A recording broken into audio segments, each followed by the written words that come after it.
স্বাগত ডিবিসি সংবাদে আপনাদের সাথে আছে হিমাদ্রি রাহান। যে স্থলবন্দর দিয়ে বাংলাদেশ থেকে তৈরি পোশাক সহ 6 ধরনের পণ্য আমদানি বন্ধের ঘোষণা দিয়েছে ভারত। তবে নবসেবা ও কলকাতা সমুদ্র বন্দর দিয়ে তৈরি পোশাক আমদানি চালু রাখবে দেশটি।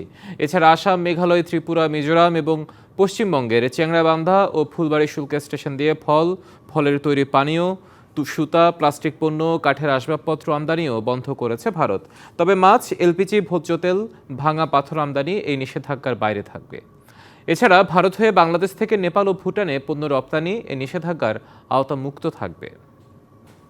করিডোর বন্দর ব্যবস্থাপনা বিদেশিদের হাতে দেওয়ার দায়িত্ব রাজনৈতিক সরকারের, অন্তর্বর্তী সরকারের নয় বলে মন্তব্য করেছেন বিএনপির ভারপ্রাপ্ত চেয়ারম্যান তারেক রহমান। প্রশ্ন রাখেন, বর্তমান সরকার ক্ষমতার মোহে আচ্ছন্ন কিনা।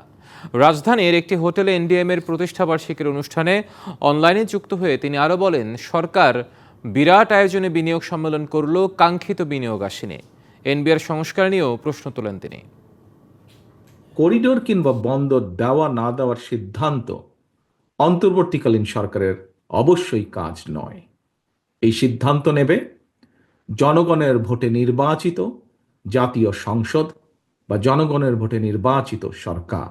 সংশ্লিষ্টদের সঙ্গে আলাপ আলোচনা এবং সুষ্ঠু পরিকল্পনা এবং পরিণতি চিন্তা না করে তড়িঘড়ি করে সংস্কার শুরু করে দেওয়ায় কিন্তু পুরো বিষয়টি হিতে বিপরীত হয়েছে। করিডোর দিয়ে দেশকে যুদ্ধক্ষেত্র বানাতে চান জাতীয় নিরাপত্তা উপদেষ্টা খলিলুর রহমান, এমন অভিযোগ করেছেন বিএনপির স্থায়ী কমিটির সদস্য সালাউদ্দিন আহমেদ। আরেক নেতা আমির খসরু মাহমুদ চৌধুরী বলেছেন, দুষ্কর্ম না করে থাকলে আওয়ামী সমর্থকদের বিএনপি সদস্য হতে বাধা নেই। আর রুহুল কবির রিজভীর প্রশ্ন, যে ভোটের জন্য এত লড়াই সংগ্রাম, কোথায় সেই ভোট? তরুণদের রাজনৈতিক অধিকার প্রতিষ্ঠায় বিএনপির অঙ্গ সহযোগী সংগঠনের আয়োজনে শনিবার বিকেলে খুলনায় তারুণ্য সমাবেশ। এতে যোগ দিয়ে সংস্কার ও বিচার নিয়ে বাহানা না করে নির্বাচন বিলম্বিত না করতে আহ্বান জানান দলের স্থায়ী কমিটির সদস্য সালাউদ্দিন আহমেদ। এছাড়া 2 ছাত্র উপদেষ্টা সহ জাতীয় নিরাপত্তা উপদেষ্টার পদত্যাগেরও দাবি জানান তিনি। মানবিক করিডোরের নামে বাংলাদেশকে যুদ্ধক্ষেত্রে পরিণত করতে চায়। বাংলাদেশের মানুষের সাথে আপনি কথা বলেননি, এদেশের রাজনৈতিক দল সমূহের সাথে কোনো আলাপ আলোচনা করেননি। এই জনসভা থেকে দাবি করছি, সেই জাতীয় নিরাপত্তা উপদেষ্টাকে আপনি বিদায় করুন। যদি আপনি নিরপেক্ষতা বজায় রাখতে চান, তাহলে সেই এনসিপি মার্কা 2 জনকে পদত্যাগ করতে বলুন। যদি পদত্যাগ না করে আপনি বিদায় করুন। এদিকে চট্টগ্রাম নগরের কাজীর দেউরিতে দলীয় কার্যালয় প্রাঙ্গণে দলের সদস্য ফর্ম বিতরণ ও নবায়ন কর্মসূচির উদ্বোধন করেন স্থায়ী কমিটির সদস্য আমির খসরু মাহমুদ চৌধুরী। বলেন, আওয়ামী লীগের দুঃশাসনে যারা সহযোগিতা করেনি তাদের সদস্য করা যাবে, কিন্তু ফ্যাসিস্টের চিহ্নিত দোসরদের কোনোভাবেই স্থান দেওয়া যাবে না। আওয়ামী লীগের দোসর যারা ছিল চিহ্নিত, যে সব লোকগুলোর চেহারা দেখলে মানুষ সরে যায়, মানুষ আমাদের সম্বন্ধে ভুল ধারণা করে, এই লোকগুলোকে একটু দূরে রাখার চেষ্টা করবে। নরসিংদীতে আরাফাত রহমান কোকো স্মৃতি ফুটবলের সমাপনী অনুষ্ঠানে দলের সিনিয়র যুগ্ম মহাসচিব রুহুল কবির রিজভী বলেন, যে ভোটের জন্য এত লড়াই সংগ্রাম, কোথায় সেই ভোট? জনগণ তা জানতে চায়। কখন সংস্কার আপনি সম্পন্ন করবেন আর কখন আপনার নির্বাচন পরিষদ তফসিল ঘোষণা করবে, এইটা তো আজকে জনগণ জানতে চায়। দ্রুত নির্বাচনের তফসিল ঘোষণার দাবিও জানান তিনি। নির্বাচিত সরকার থাকলে যে কাজগুলো করতে পারত, সেই কাজগুলো আটকে আছে। লিখন কান্তি ভৌমিক, ডিবিসি নিউজ ডেস্ক। কেমন কাটছে বিএনপি চেয়ারপারসন বেগম খালেদা জিয়ার দিন? তিনি কতটা সুস্থ? পুরো মাত্রায় রাজনীতিতে সক্রিয় হবেন কবে? এসব কৌতূহলী প্রশ্নের জবাব হচ্ছে, শারীরিকভাবে বেগম জিয়া আগের চেয়ে অনেক সুস্থ। পারিবারিকভাবে অনাবিল সময় কাটায়, মানসিকভাবেও চাঙা তিনি। অবস্থায় স্থিতিশীল থাকলে রাজনীতিতেও সক্রিয় হবেন, এমন তথ্য দিয়েছেন তার ব্যক্তিগত চিকিৎসক ও দলের নেতারা। বন্দী ছিলেন দীর্ঘদিন, এখন মুক্ত। আর তাই যে প্রশ্নগুলো ছিল এতদিন কুলকিনারাহীন, তার বিপরীতে পরিস্থিতি এখন অনুকূল। লন্ডনে 4 মাসের চিকিৎসা শেষে দেশে ফিরতে না ফিরতেই 3বারের সাবেক প্রধানমন্ত্রীকে আবারও রাজপথে নামার স্লোগান। ফ্যাসিস্ট শেখ হাসিনার সরকারের পতনের পরবর্তীকালে তার ফিরে আসা বিএনপি নেতাকর্মীদের কাছে এক উজ্জ্বল সময়। এখন কেবল অপেক্ষা রাজনীতিতে সক্রিয় হওয়ার। একই সঙ্গে দীর্ঘদিন পর বেগম খালেদা জিয়ার পারিবারিক মেলবন্ধনের এমন অনাবিল চিত্র তার প্রতি আশা প্রত্যাশার জায়গা বাড়িয়েছে বহুগুণ।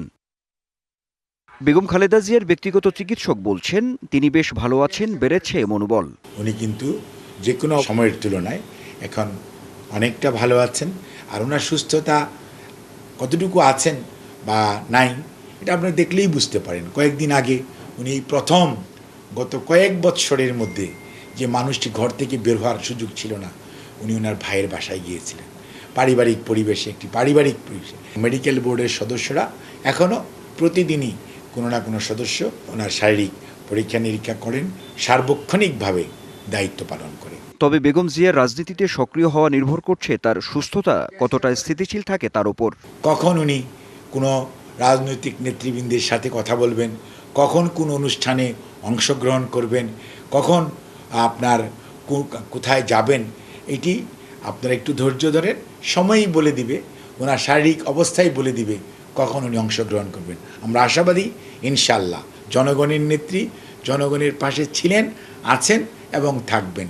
পুত্রবধূ ডাক্তার জুবাইদা রহমানের সান্নিধ্য বিএনপি চেয়ারপারসনের সময়কে আরও বেশি প্রাণবন্ত করছে বলে জানালেন দলের এই নেতা।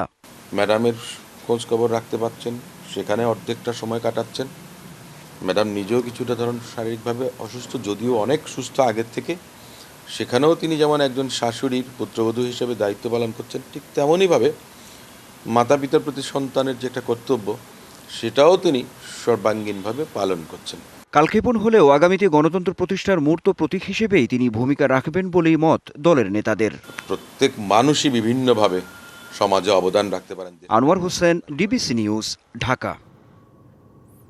বিএনপি নেতা ইশরাক হোসেনকে মেয়র হিসেবে গেজেট প্রকাশের পরও শপথ না করানোর প্রতিবাদে সচিবালয় অভিমুখে মিছিলে বাধা দেয় পুলিশ। রবিবারও অবস্থান কর্মসূচি দিয়ে শপথ না করানো পর্যন্ত আন্দোলন চালিয়ে যাওয়ার ঘোষণা দেওয়া হয়। এরই মধ্যে নগর ভবনের সব ফটকে তালা দিয়েছে আন্দোলনকারীরা। এদিকে বিএনপি নেতা ইশরাক হোসেন বলেছেন, চলমান আন্দোলনের সঙ্গে সম্পৃক্ততা না থাকলেও জনগণের দাবি উপেক্ষা করার উপায় নেই। বিএনপি নেতা ইশরাক হোসেনকে মেয়রের দায়িত্ব বুঝিয়ে দেওয়ার দাবিতে 3 দিন ধরে বিক্ষোভ কর্মসূচি পালন করছে ঢাকা দক্ষিণ সিটি কর্পোরেশনের সাধারণ নাগরিকদের একটি বড় অংশ।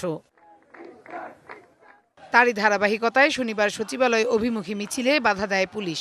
তবে বাধা পেলেও কোনো ধরনের বিশৃঙ্খলা না করেই আবারও নগর ভবনের সামনে ফিরে যায় আন্দোলনকারীরা।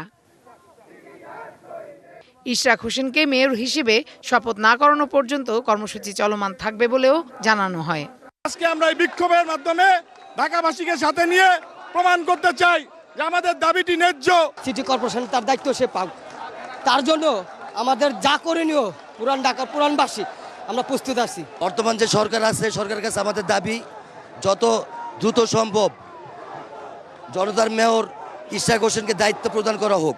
এদিকে শনিবার বিকালে জাতীয় প্রেস ক্লাবে জরুরি সংবাদ সম্মেলন করে নিজের অবস্থান তুলে ধরে ইশরাক হোসেন বলেন, আন্দোলনের সঙ্গে সম্পৃক্ততা নেই তার। এই আন্দোলনটি আমি ব্যক্তি ইশরাক হোসেন আমি সেটি আহ্বান করি নাই। এখানে আমাদের যারা ভোটার, ঢাকা দক্ষিণ সিটি কর্পোরেশনের সর্বস্তরের জনগণ এবং আমাকে যারা ভোট দিয়েছেন, তারা এই সিদ্ধান্তটি নিয়েছে। তবে গ্যাজেট প্রকাশের 20 দিন পরেও মেয়র হিসেবে শপথ না পড়ানোয় সরকারের নিরপেক্ষতা নিয়ে প্রশ্ন তোলেন তিনি। এখন গ্যাজেট প্রকাশের 20 দিন হয়ে গিয়েছে, এখন পর্যন্ত কেন শপথ গ্রহণ করানোর কোনো পদক্ষেপ নেওয়া হচ্ছে না এবং কালক্ষেপণ করা হচ্ছে, এই বিষয়ে আপনাদের কাছে প্রশ্ন রাখলাম। 2020 সালের ভোটের ফলাফল অবৈধ ঘোষণা করে চলতি বছরের 27শে মার্চ ইশরাক হোসেনকে মেয়র ঘোষণা করা হয়। নির্বাচন কমিশনও 27শে এপ্রিল গ্যাজেট প্রকাশ করে। Farhana Juthi, DBC news, Dhaka.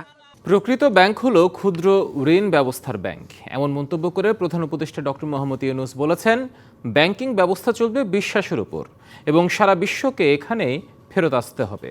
শনিবার রাজধানীর আগারগাঁওয়ে micro credit regulatory authority MRA ভবন উদ্বোধন আয়োজনে এসব কথা বলেন তিনি। ক্ষুদ্র ঋণদাতাদের মাইক্রো ক্রেডিট ব্যাংকিংয়ের আওতায় আনার পরামর্শ দেন প্রধান উপদেষ্টা। 1976 সালে চট্টগ্রাম বিশ্ববিদ্যালয় সংলগ্ন জোবরা গ্রামে যাত্রা শুরু হয় বাংলাদেশ তথা বিশ্বের ক্ষুদ্র ঋণ ব্যবস্থা। বিনা জামানতে দরিদ্র জনগোষ্ঠীকে ঋণ দিয়ে তাদের স্বাবলম্বী করে গড়ে তোলার এই ধারণা সারা বিশ্বে সমাদৃত হয়, যা দিয়ে ডক্টর মোহাম্মদ ইউনূস অর্জন করেন নোবেল পুরস্কারও। ডক্টর ইউনূসের এই ধারণা থেকে বাংলাদেশেও বিভিন্ন প্রতিষ্ঠান ও সংস্থা শুরু করেন ক্ষুদ্র ঋণ কার্যক্রম, যার পরিধি বাড়ায় 2006 সালে বাংলাদেশে চালু হয় মাইক্রো ক্রেডিট রেগুলেটরি অথরিটি। শনিবার প্রধান উপদেষ্টা আগারগাঁওয়ে এই সংস্থার নিজস্ব ভবনের উদ্বোধন অনুষ্ঠানে স্মৃতিচারণ করেন ক্ষুদ্র ঋণ কার্যক্রমের শুরুর নানা বিষয়ে। আমরা যখন গ্রামীণ ব্যাংক করলাম, আপত্তি উঠল এটাকে ব্যাংক বলা যাবে কিনা। প্রধান উপদেষ্টা বলেন, ক্ষুদ্র ঋণ ব্যবস্থাই প্রকৃত ব্যাংক। সারা বিশ্বকে এই বিশ্বাসের ব্যাংকিংয়েই ফিরতে হবে। যেটা নকল ব্যাংক সেটা নিয়ে আমরা সব ব্যস্ত। প্রকৃত ব্যাংকে আসতে হবে তোমাদেরকে। এটাই হলো মানুষের ব্যাংক, যেটাতে মানুষ নিজের পরিচয়ে কাজ করবে, নিজের বিশ্বাসের উপরে ব্যাংকিং চলবে, এই টাকা পয়সার উপরে ব্যাংকিং না। যারা নিজেদের আসল ব্যাংক বলে পরিচয় দিতেন তাদের অনেকেই এখন হাওয়া, যোগ করেন ডক্টর মোহাম্মদ ইউনূস। জামানতওয়ালা ব্যাংক, যারা প্রকৃত ব্যাংক বিচার করতো, বলতো, তারা আজকে হাওয়া। তারা টাকা নিয়ে লোপাট। আর মাইক্রো ক্রেডিট পরিসংখ্যান আপনারা দেখতেছেন, পয়সা কেউ মারে নাই, কেউ পালিয়ে যায় নাই। বাংলাদেশে ক্ষুদ্র ঋণদাতাদের মাইক্রো ক্রেডিট ব্যাংকের আওতায় আনার পরামর্শ প্রধান উপদেষ্টার। এই মাইক্রো ক্রেডিট ব্যাংক নামে একটা আইন করতে হবে। সেটা regulatory authority, micro credit regulatory authority হতে পারে, ভিন্ন অথরিটি হতে পারে, কিন্তু we need a separate banking law. ক্ষুদ্র ঋণ পেলে তরুণরা চাকরির পেছনে না ঘুরে তাদের মেধাকে কাজে লাগিয়ে উদ্যোক্তা হবে বলেও মন্তব্য প্রধান উপদেষ্টার। যদি ইনভেস্টমেন্টের টাকা পায় তাহলে কোনো তরুণ আর চাকরির সন্ধানে যাবে না, যাওয়ার কোনো দরকারও নাই।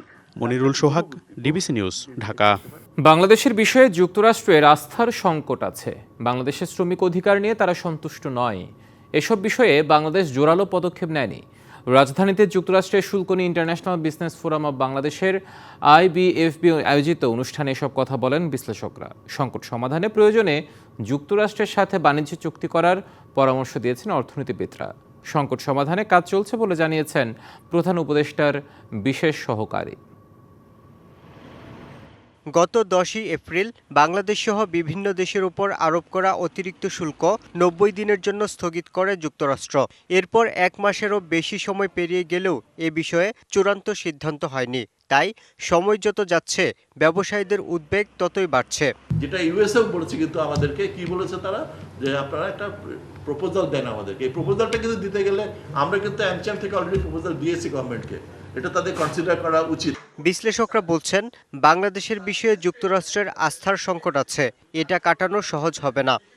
ইন্টেলেকচুয়াল প্রপার্টি রাইট, এটা ওটা, লেবার রাইটস, এগুলো নিয়ে কিন্তু তাদের অনেক দিন ধরে আমাদের ব্যাপারে তাদের এক ধরনের বিরক্তি আছে। কোনো রকম ভাবে পার হয়ে যেতে চেষ্টা করেছি, কিন্তু মনে রাখতে হবে যে এখন কিন্তু কোনো রকম পার হওয়ার জায়গা নাই, পার হওয়ার সময়ও নাই। সময় নষ্ট না করে রাজনৈতিকভাবে এই সংকট মোকাবেলার পরামর্শ উদ্বিগ্ন অর্থনীতিবিদদের। আমাদেরকে ইউএসকে বলতে হবে, আমরা তোমাদের ইম্পোর্ট আমরা বাড়াতে পারবো। আমরা অলরেডি $2 বিলিয়ন ইম্পোর্ট করছি, আমরা এটাকে $5 বিলিয়ন করবো। But what we cannot say is that আমাদের ট্রেড ডেফিসিটটা $6 বিলিয়ন থেকে $1 বিলিয়ন চলে আসবে। এটা বলা সম্ভব না, কারণ আমাদের এক্সপোর্টও তো বাড়তে পারে। কিভাবে নেগোশিয়েট আমরা করি সেই নেগোসিয়েশনটার উপরেই কিন্তু নির্ভর করবে। এটা যে একেবারে মানে সে যা দিল আমি যেটা দিলাম সেভাবেই করতে হবে সেটা না, এটা নেগোসিয়েশনের উপর নির্ভর করে। সংকট সমাধানের চেষ্টার কথা জানালেন প্রধান উপদেষ্টার বিশেষ সহকারী। ইউএস এর ইকোনমিতে farm lobby is extremely strong lobby. আপনি শুধু তুলাই নেই, আপনি বিনা খরচায় একটা হিউজ লবি পাবেন। চিন্তা করে দেখেন, এরা গভর্নর, 3-5টা স্টেটের গভর্নর, তাদের সিনেটর, তাদের কংগ্রেসম্যান বিনা পয়সা আপনার জন্য খাটবে। এই চিন্তা মাথায় রাখবেন। এলডিসি গ্রাজুয়েশন সামনে রেখে পদক্ষেপ নেওয়া হচ্ছে বলেও জানান তিনি। নাইলে আমি নেগোসিয়েশনে যাইতে পারবো না। Yusuf Rana, DBC news, Dhaka. আগামীকাল 6 ঘন্টা কলম বিরতির ঘোষণা দিয়েছে আন্দোলনরত রাজস্ব কর্মকর্তারা। এর আগে গত 3 দিনে প্রথমে 2 ঘন্টা, এরপর 2 দিনে 3 ঘন্টা করে কলম বিরতি পালন করেন তারা। দাবি আদায় না হওয়ায় তা বাড়িয়ে 6 ঘন্টা করে তারা। বিকেলে আগারগাঁওয়ে রাজস্ব ভবনে আয়োজিত ব্রিফিংয়ে এনবিআর সংস্কার ঐক্য পরিষদের ব্যানারে রাজস্ব কর্মকর্তারা এ ঘোষণা দেন। রাজস্ব কর্মকর্তারা নিয়ে সরকারের সাথে আলোচনা করতে চান। ব্রিফিংয়ে তারা দাবি করেন তাদের নিয়মতান্ত্রিক আন্দোলনকে বিশৃঙ্খল করার চেষ্টা করা হচ্ছে বহিরাগতদের মাধ্যমে। রাজস্ব কর্মকর্তাদের দাবি ও আকাঙ্ক্ষা পূরণে ব্যর্থ হওয়ায় বিলুপ্ত করা হয়েছে কর ও কাস্টমস ক্যাডারদের 2 অ্যাসোসিয়েশন। সকাল 9টা থেকে দুপুর 3টা পর্যন্ত 6 ঘন্টা কলম বিরতি চলবে। পূর্বের মতোই আন্তর্জাতিক যাত্রী সেবা, রপ্তানি কার্যক্রম এবং জাতীয় বাজেট প্রণয়ন কার্যক্রম এই কর্মসূচির আওতামুক্ত থাকবে। দেশের স্বার্থে আমরা আলোচনায় বসবো এবং এর জন্য আমরা অপেক্ষা করছি। গতকাল কতিপয় অনুপ্রবেশ করানোর মধ্যে আমাদের যেই একটা যৌক্তিক দাবি, সেটার মধ্যে একটা বিশৃঙ্খলা সৃষ্টির অপচেষ্টা চালানো হয়েছিল। আমরা এর তীব্র নিন্দা জানাই। দ্বিপাক্ষিক বিষয়ে চুয়াডাঙ্গা সীমান্তে বিজিবি বিএসএফ এর মধ্যে ব্যাটালিয়ন কমান্ডার পর্যায়ে পতাকা বৈঠক হয়েছে। এই সময় সীমান্ত দিয়ে বিএসএফ সদস্যদের উপস্থিতিতে বাংলাদেশ সহ বিভিন্ন দেশের নাগরিকদের বাংলাদেশে পুশিন করার বিষয়টি তুলে ধরে বিজিবি। সকালে চুয়াডাঙ্গা 6 বিজিবির অধীন জগন্নাথপুর সীমান্তের 0 লাইনে এই পতাকা বৈঠক হয়। বৈঠকে চুয়াডাঙ্গার ঠাকুরপুর থেকে মুন্সিপুর এলাকায় বিভিন্ন স্থানে বাঁশের বেড়ার সাথে কাঁটাতারের বেড়া স্থাপনের বিষয়টি তুলে ধরা হয়। এছাড়া সীমান্তের 150 গজের মধ্যে যে কোনো ধরনের নির্মাণ বা অবকাঠামো তৈরি আইনের পরিপন্থী বলে উল্লেখ করা হয়। বৈঠকে চুয়াডাঙ্গা 6 বিজিবির অধিনায়ক লেফটেন্যান্ট কর্নেল নাজমুল হাসান এবং 161 BSF battalion commandant Shri Subhashchandra Gangwar সহ উভয় দেশের স্টাফ অফিসার, কোম্পানি কমান্ডার এবং ক্যাম্প কমান্ডাররা উপস্থিত ছিলেন। রাজশাহী বিশ্ববিদ্যালয়ের ফাইন্যান্স বিভাগের এক শিক্ষকের কক্ষে এক ছাত্রী আটকের ঘটনায় সমন্বয়ক, সাংবাদিক সহ 4 জনের বিরুদ্ধে চাঁদা দাবির অভিযোগ উঠেছে। এদিকে অভিযোগ অস্বীকার করেছেন অভিযুক্ত 2 সাংবাদিক। দুপুরে বিশ্ববিদ্যালয়ের পরিবহন মার্কেট চত্বরে সংবাদ সম্মেলন করেন ওই শিক্ষার্থী। ছাত্রী মারিয়া খাতুনের দাবি, তিনি পড়াশোনার বিষয়ে কথা বলার জন্য শিক্ষকের কক্ষে গিয়েছিলেন, কিন্তু সেখানে ঢুকে অভিযুক্ত 4 জন তাদেরকে অকথ্য ভাষায় গালিগালাজ এবং শারীরিক ও মানসিক হেনস্থা করেন। এক পর্যায়ে তাকে মারতে যায় এবং ধর্ষণের হুমকি দেয়। পরবর্তীতে শিক্ষকের কাছ থেকে 5 লাখ টাকা দাবি করে এবং ঘটনার দিন 1 লাখ ও পরের দিন 2 লাখ টাকা দিতে বাধ্য করে। এদিকে পাল্টা সংবাদ সম্মেলনে অভিযোগ অস্বীকার করেন অভিযুক্ত 2 সাংবাদিক। তাদের দাবি, তাদের সঙ্গে অভিযুক্ত শিক্ষক বা শিক্ষার্থীর কোনো ধরনের আর্থিক লেনদেন হয়নি। এ বিষয়ে থানায় অভিযোগ দায়ের করেছেন ওই শিক্ষার্থী।